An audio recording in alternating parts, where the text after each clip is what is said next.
কাটছে কেমন ব্যথা লাগে, আবার যুদ্ধ করতে অসুবিধা হয়, নিজের হাত নিজে টাইনা ছিঁড়ে ফেললে কত কষ্ট হয়।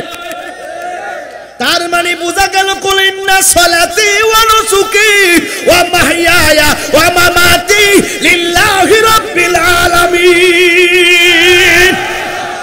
আমার জীবন আল্লাহর জন্য, আমার মরণ আল্লাহর জন্য, আমার নামাজ আল্লাহর জন্য, আমার কুরবানি আল্লাহর জন্য, ঠিক কিনা?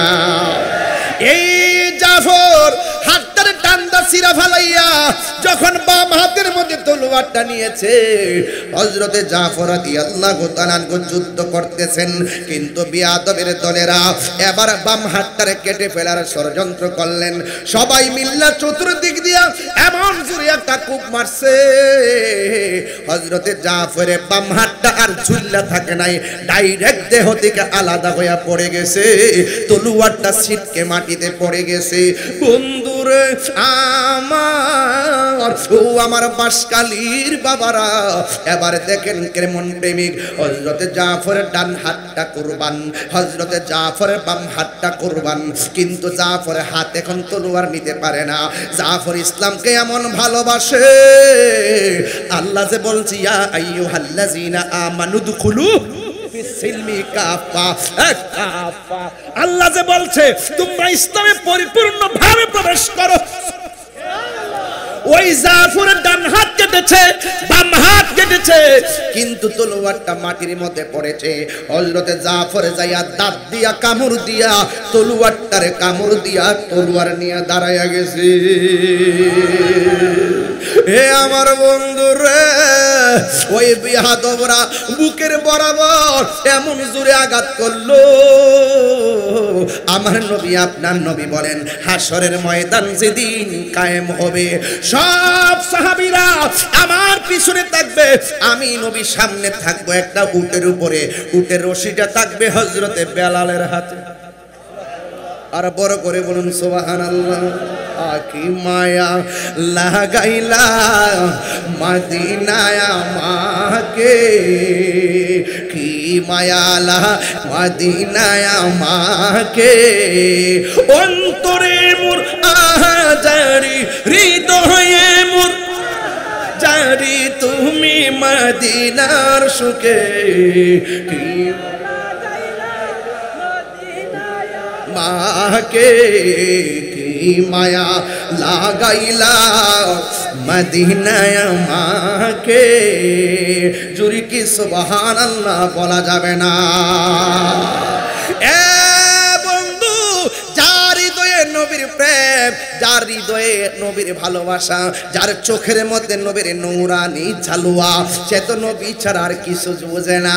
আমার নবী বলি হাসরের ময়দানে সবাই যাবে হেঁটে হেঁটে, আর একটা মাত্র মানুষ সবার মাথার উপর দিক দিয়া পাখির ডানা লাগাইয়া উড়ে উড়ে যাবে। এই লোকটা কেডা জানোনি? এই লোকটা হলো আমার জাফর, যার একটা হাত যুদ্ধের ময়দানে কেটে দিছে। ওই হাতের মধ্যে পাখির নূরের ডানা লাগাইয়া দিবে, আরেক হাতের মধ্যে পাখির ডানা লাগাইয়া দিবে, নূরের দুইটা ডানা লাগাইয়া উড়ে উড়ে জান্নাতে যাবে। ও যুবকের দল, আল্লাহ রাব্বুল আলামিন বলছেন ওয়ালা তাহসাবান্নাল্লাযীনা কুতিলু ফি সাবিলিল্লাহি আমওয়াতা বাল আহইয়াউ ইনদা রাব্বিহিম ইউরযাকুন। আল্লাহর পথে যারা জীবন দেয় ওদেরকে মৃত বলে ধারণা করো না। জাফর জীবন দিছে দুনিয়ায়, কিন্তু মর্যাদা বেড়ে গেছে হাসরের ময়দানে। আমরা দুনিয়ার মজা চাই না, আমরা আখিরাতের পতাকা চাই। কথা বলেন ঠিক কিনা? হ্যাঁ বন্ধু, নাই নাই আমার জাফর নাই। ও যুবক, একের পর এক আব্দুল্লাহ ইবনে রাওয়াহা থেকে তিনজন সেনাপতি শহীদ হয়ে গেল। এরপরে আরেকজন সাহাবী, যাকে বলা হয় সাইফুন মিন সুয়ুফিল্লাহ, যাকে আল্লাহর তরবারি সমূহের মধ্য থেকে একটা তরবারি বলা হয়, যার নাম হলো খালিদ ইবনুল ওয়ালিদ। হেরার গুহায় তোমারই ধ্যান। মাঝে মাঝে যে গজল গাই কষ্ট পান, কথা বলেন ঠিক না? চট্টগ্রামের মানুষ ভুলে গেলে চলবে না শেরে বাংলার কথা। চট্টগ্রামের মানুষ ভুলে গেলে চলবে না, কথা বলেন ঠিক কিনা? আমাদেরকে বাউল বলে বুঝাইতে চায়, আমাদেরকে বুঝায় আমরা বাউল। আসলে তোরা একটা ফাউল, ওরা ফাউল ফাউল। তাহিরিরা বাউল বলে না, তাহিরির যা বলে সব বাস্তব কথা বলে। নবীর শান কখনো, নবীর শান কখনো হারাম হতে পারে না, কথা বলেন ঠিক কিনা? আমি কি রূপবানের গান গাইতেছি, ছায়া ছবির গান গাইতেছি, আধুনিক গান গাইতেছি? তাহলে আমাকে বাউল বলে কেন? তার মানে বুঝতে হবে ডাল মে কুচ কালা है। আসলে তারা যে পারে না এই জন্য জ্বলে। আমার মতো পারলে তারাও গাই লইলে। দেখতেছে তাহিরি গায়ে মোটামুটি মাঠ জমাই লাইছে, তো এখন তার মাঠটা কেমনে বাঁধতেইব তখন শুরু করছে বাবারই ইমোশনাল আর মোটিভেশনাল বক্তা না, এমনি শূন্যর টাইমে ফুটছে। অতই সুজা তাহিরি মতো লক্ষ লুকলে কথা কো। 22 বছরের ভিতরে 20 বছর প্রধান অতিথি ছিলাম, নাম 6 নম্বরে থাকলে সবার পরে ওয়াজ করতাম। ছাত্র জীবন থেকে তাহিরিকে মুরব্বী আলেমরা ভালোবাসছে। ওরা আমাদেরকে দেখেছে, যাচাই করেছে, মাঠে এমনি ছাড়া নাই। মুরব্বীরা আমাদেরকে উৎসাহ দেয়, আর এই প্রজন্ম আমাদেরকে বাউল বলে আখ্যায়িত করে নিজেদের মাঠ গুছাইতে আসে। ওরা আসলে আমাদেরকে বাউল বলে না, মূলত তারাই দিন শেষে ফাউল হয়ে যাবে, ফাউল। কথা বলেন ঠিক কিনা? অলরেডি তারা মাঠে লাল কার্ড। কেন? তাদের হিংসা জাতি জেনে গেছে।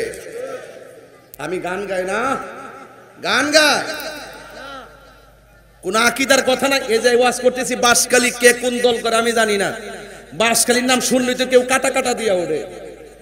বাঁশখালী, মহেশখালী বা চক্রিয়া টক্রিয়া শুনলেই ওই যে আর কিছু আছে না, পেকুয়া টেকুয়া শুনলেই মনে করে বাবার ইয়ান তো সব আমাদের বিরুদ্ধে লোক। আমি ডরাই না, আমি পরিষ্কার বলছি, ওইলে আমারে বোঝাইয়া তোমার দলে নও, নাইলে তুমি বুঝা আমার দলে আসো। আজকে যারা বড় বড় আলাপ করে ওই সমস্ত জায়গায় যায় কথা বলার ক্ষমতাই নাই। আজকে কিন্তু যুবক গুলার ম্যানেজ করার চিন্তাধারা না, আকীদার কথা বলে না, কোন আকীদার কথা বলে না, কোন আকীদার কথা নাই, হাসান নাজের কথা নাই, গায়েবের কথা নাই, নূরের কথা নাই, শাফাতের কথা নাই। আছে শুধুমাত্র দান্দা লাগানো ওয়াজ। এগুলো আমাদের, এগুলো বললে দিন শেষে সুন্নিয়তের হাকিকত দাফন হয়ে যাবে। আল্লাহর ওলিদের দরবার, আল্লাহর ওলিদের মুরিদান, আল্লাহর ওলিদের ভক্তবৃন্দর ছত্র ছায়ায় এই দেশ ইসলাম এখনো টিকে আছে, কথা বলেন ঠিক না বেঠিক? আমরা সত্যিকার আলেমদেরকে মানি, সত্যিকার সুফিদেরকে মানি। আলেম নামের জালেম যারা নবীর বিরুদ্ধে কথা বলে এদেরকে আমরা মানি না, আর সুফি নামের ভণ্ড যারা আছে তাদেরকে আমরা মানি না। ম্যাক্সিমাম সুফি নাম দিয়ে শিয়া হয়ে গেছে, ম্যাক্সিমাম সুফি নাম দিয়ে খারিজি হয়ে গেছে। এই সমস্ত সুফি আর ওই সমস্ত আলেম নামের জালেমদেরকে আমরা মানি না, যারা নবীর বিরুদ্ধে কথা বলে, কথা বলেন ঠিক না বেঠিক? আমরা মতন দার্থহীন কণ্ঠে কথা বলার হিম্মত তাদের নাই। আমাদের সামনে দেখছি আমার গাড়ি 23 বার ভাঙছে, দেখছি রান্দাও কারে করে, সব দিককে ফেলাইছি। এখন এলা লয়া ঘুরি যে আসলে সাথে সাথে শেষ করে মাথা শুধু ফাঁকরি দেখছেন না। আমরা রাজনীতিও করি, রাজনীতি কারকও সেটাও বুঝি। এই জন্য আমাদেরকে কথা বললে সাবধানে কথা বলবেন, খুব সাবধানে কথা বলবেন। আপনারা সবাই জবানটা খুলে কোন নবীর পক্ষে জীবন দিলে দাম কি বাড়ে না কমে? সেই পথ থেকে কি কাউকে দূরে রাখা যাবে? ওলি আল্লাহর সোহবতে গেলে বেলায়েতের পাওয়ার কি বাড়ে না কমে? মানুষকে কি ওলি আল্লাহর পথ থেকে দূরে রাখা যাবে? মা বাবার খেদমত করলে নসিব ভাগ্য কি খুলে না বন্ধ হয়? যদি খুলে তাইলে তাকে কি মা বাবার কাছ থেকে দূরে রাখা যাবে? এই কথাগুলো বলা কি অন্যায়? আরো যে কথা বলা কি অন্যায়? আকীদার কোনো কথা নাই, মোটিভেশনাল স্পিকার না, বাতিলকে খুশি করতে কথা বলা মাঠে বন্ধ কর ফাইজলামি। আকীদা ঠিক থাকলে তোমার স্যান্ডেল জিব্বা দিয়ে পরিষ্কার করে দিব। তোমার মাঝে নিফাক বিলিয়া থেকে মুনাফিকি থাকলে, দুনিয়াদারি ধান্দা থাকলে তোমার ছায়ার মতো আমি পা দিব না, কথা বলেন ঠিক কিনা? ওই যার নাম হলো সাইফুল মিন সুয়ুফিল্লাহ, যাকে বলা হয় আল্লাহর তরবারি, তার হাতে তলোয়ারটা নিয়েছে। সুবহানাল্লাহ বলেন। হেরার গুহায় তোমারই ধ্যান, আসমান থেকে নামে আল কোরআন, ভাঙল সবার ভুল তোমারই উপরে আসলো কোরআনের ছায়া তোলে খালিদ ওমর আলী আবু বকর ইসলামী ঝান্ডা নীল যে তোলে আল আমিন তুমি ছিলে চিরদিন সকল মানুষের তরে হে রাসূল তোমাকে ভুলে আমি কেমন করে বলেন হে রাসূল তোমাকে ভুলে আমি কেমন করে হাজারো ব্যথা বেদনা ফিরে আসনি তুমি আপন ঘরে দিনের আলো তুমি ছড়িয়ে দিতে চলে গেছো মদিনায় হে রাসূল তোমাকে ভুলি আমি কেমন করে হে রাসূল তোমাকে ভুলি আমি কেমন করে খেয়ে না খেয়ে দিনী প্রচারের কাজে নিজেকে দিয়াছ বিলিয়ে তাই ফের কাফেরেরা চিনল না আলো দুষ্ট ছেলেদের পিছু দিল লেলিয়ে পাথরের আঘাতে ক্ষত বিক্ষত হয়ে সারা শরীর থেকে রক্ত ঝরে হে রাসূল তোমাকে ভুলি আমি কেমন করে হে রাসূল তোমাকে ভুলি আমি কেমন আমার যুবক ভাইরা সবাই কণ্ঠ করেন হাজারো ব্যথা বেদনা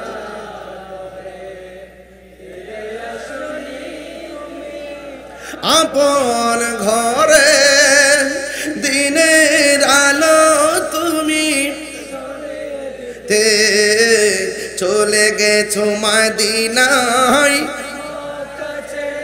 হে রাসূল তোমাকে ভুলি আমি কেমন করে হে রাসূল তোমাকে ভুলি আমি কেমন করে আল্লাহুম্মা মাইকটা সমস্যা তো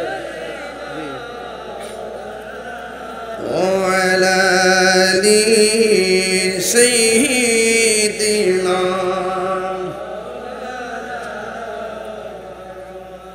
একটা জবান বন্ধ রাখবেন না মোহাম্মদে মায়ার সুরে বলো সুবহানাল্লাহ খালিদ ইবনুল ওয়ালিদ যাকে বলা হয় সাইফুন মিন সুয়ুফিল্লাহ যাকে বলা হয় আল্লাহর তরবারি সমূহের মধ্যে একটা তরবারি তার হাতের মধ্যে তলোয়ার নিচে আবার তা খেলাটা বুঝেনি কেমন আমার নবী যুদ্ধ শুরু করলেন কেউ কাছে আসতে পারে না সব দূরে ভেগে যায় হঠাৎ করে চাই হযরতে খালিদ বিন ওয়ালিদের হাতে অনেকগুলো কাফের নিহত হয়ে গেছে কেউ সামনে আসতে পারে না কচুরি পানার মতন কাটতে কাটতে শেষ করে দেয় হঠাৎ করে হযরতে খালিদ বিন ওয়ালিদের মাথার হেলমেটটা পড়ে গেছে যুদ্ধের ময়দানে 95 ভাগ মুসলমানদের অনুকূলে বিজয় এসেছিল ওই মুহূর্তে হযরতে খালিদ বিন ওয়ালিদ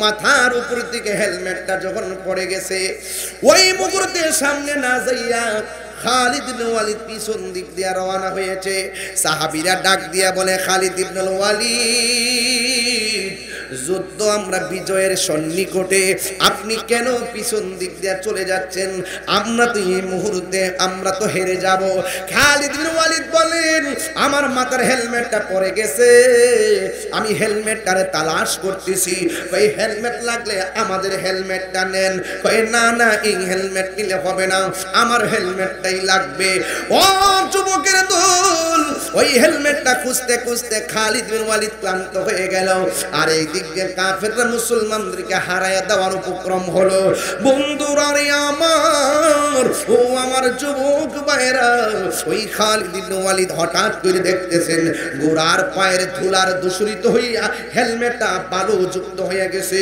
এই বালু নিয়েই হেলমেটটারে মাথার মধ্যে দিলেন। দেওয়ার পরে খালিদ ইবনে ওয়ালিদ আবার উল্টাইয়া ঘোড়ায়া তলোয়ার নিয়ে দাঁড়ায় গেছে। এরপরে কাফেরদেরকে কচুরি পানার মতন কেটে আলাদা কইরা মুসলমানদের বিজয় হযরতে খালিদ ইবনে ওয়ালিদের নেতৃত্বে আল্লাহ দান করে দিলেন।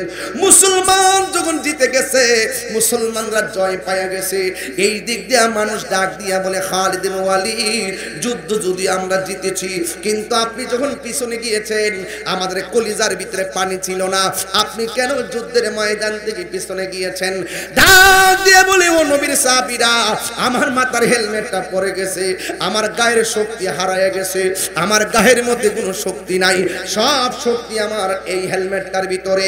সাহাবীরা ডাক দিয়ে বলে, ও খালিদ ইবনে ওয়ালিদ, হেলমেটের সাথে গায়ের শক্তির সম্পর্ক কি?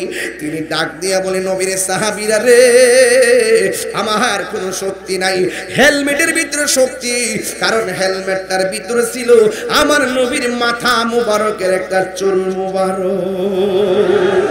আর জোরে জোরে করনা সুবহানাল্লাহ।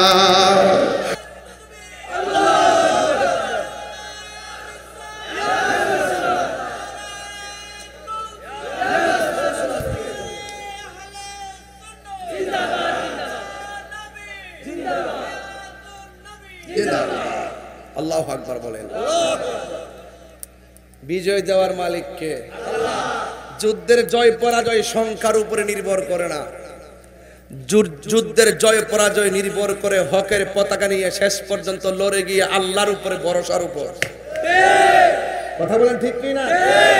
যুদ্ধের জয় পরাজয় যদি পেতে চান, ওয়ালা তাহিনু ওয়ালা তাহজানু ওয়া আনতুমুল আ'লাউনা ইন কুনতুম মুমিনিন, আল্লাহ বলছেন নিরাশ হয়ো না, হতাশ হয়ো না, বিজয় তোমারই হবে, শর্ত হলো একটা, তোমাকে মুমিন হতে হবে।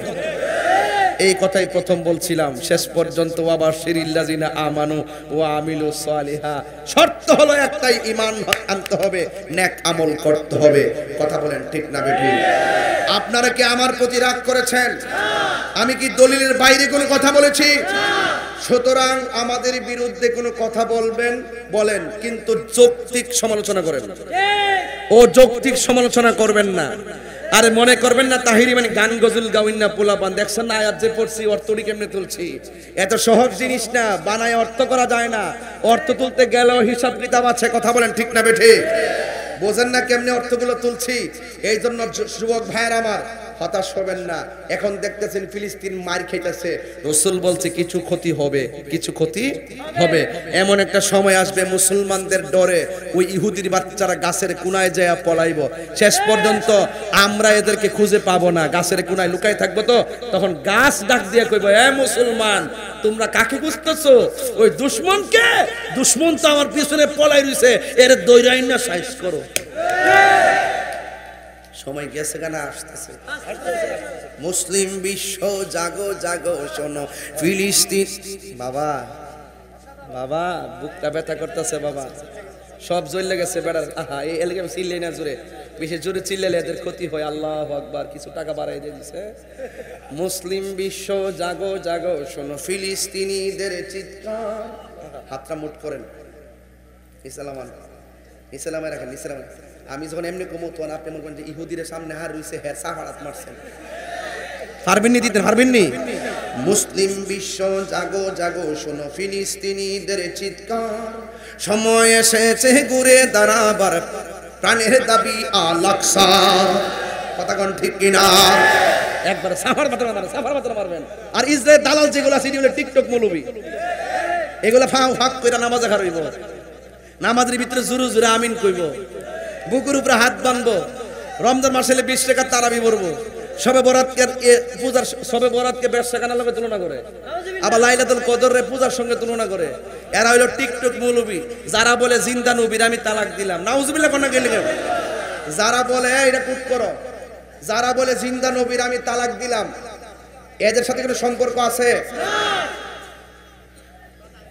যারা বলে নূরের নবীরে তালাক দিলাম, কোন তাদের সাথে সম্পর্ক আছে? আমার নবী কি নূর না মাটি? আবার জোরে, নূর না মাটি? নবীজি মাটিও না, নুতফাও না, নবী হলো নূর। কথা বলেন ঠিক কি না?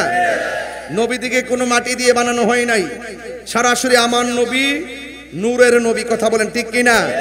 এটাকে বিশ্বাস করেন আপনারা? এরপরে যারা বলে তারা আট্রাকাত, এদের সাথে আমাদের সম্পর্ক এরা টিকটক মৌলবী, এদের যন্ত্রণায় ফেসবুক আহত, ইউটিউব নিহত, গুগল আছে 100 ভাগ আইসিউর ভিতরে। আপনি দেখবেন গুগলে সার্চ দিয়ে দেখবেন আমাদের কোনো লেখা নাই, সব হেরার লেখা। এরা এটা দখল করে নিছে, এটা আইসিউর মধ্যে আছে। এই জন্য আমরা, এরা যে গুগল লেখছে না, গুগল কুল্লু মানালাই হাফান, আর আমরা ড্রাফটস করি হৃদয়ের ভিতরে, এটা হাসর মাঠে কথা বলবে। আমরা গুগল টুগুল বুঝি না, আমরা হৃদয়কে সফটওয়্যার বানাই। এই জায়গার ভিতরে আমরা নবীর মহব্বত সেভ করি, কবরও সেই মহব্বত থাকবে, মরণেও থাকবে, হাসরের ময়দানেও থাকবে। কথা বলেন ঠিক কিনা?